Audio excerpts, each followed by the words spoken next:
Ну, как от председателя жюри, я хотел еще пару слов вступительно сказать.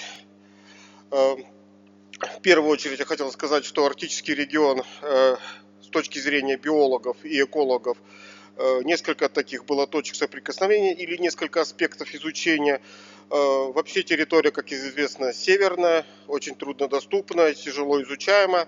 Ну, из нескольких аспектов, это первый аспект 20-30-е годы 20-го столетия, когда, как известно, прокладывался северный широтный путь. Тогда первые биологи поехали в тундру, на острова, особенно Вайгач и Новая Земля.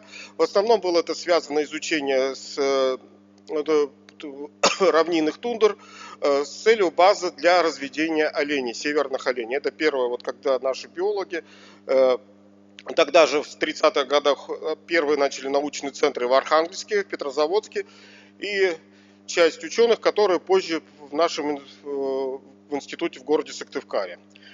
Следующий такой пик изучения Арктики, особенно европейской части Арктики, это было послевоенные годы, в 40-е и 50-е. Так же, как в основном было освоение северных территорий, и также изучение равнинных тундр с целью, как пастбище для тундры у нас извлекается из землепользования, идет загрязнение не только нефтезагрязнение, но также транспортом и прочее.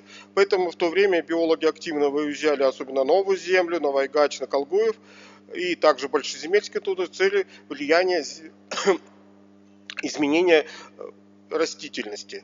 К сожалению, в конце 80-х годов пошел пик, спад. Это, как известно, с развалом СССР.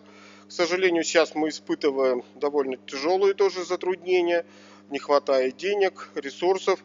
К сожалению, в последнее время также даже людей не хватает, потому что не все можем отрасли в ботанике, вот как я ботаник сказать, не можем закрыть.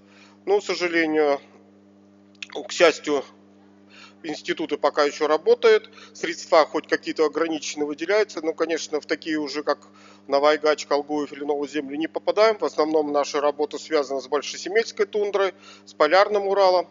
Хочу пожелать студентам успешно выступить и думаю, что у вас интерес к Арктике будет в дальнейшем также продолжаться. Спасибо за внимание большое. Хочу рассказать роль особо охраняемых природных территорий, сохранение биологического разнообразия в арктической зоне Республики Коми. Также перспективы, небольшие перспективы. В основном я расскажу непосредственно самих ОПТ, какие есть, какие примерно будут, потому что времени немного, но что успею, то расскажу. По биологическому разнообразию то буду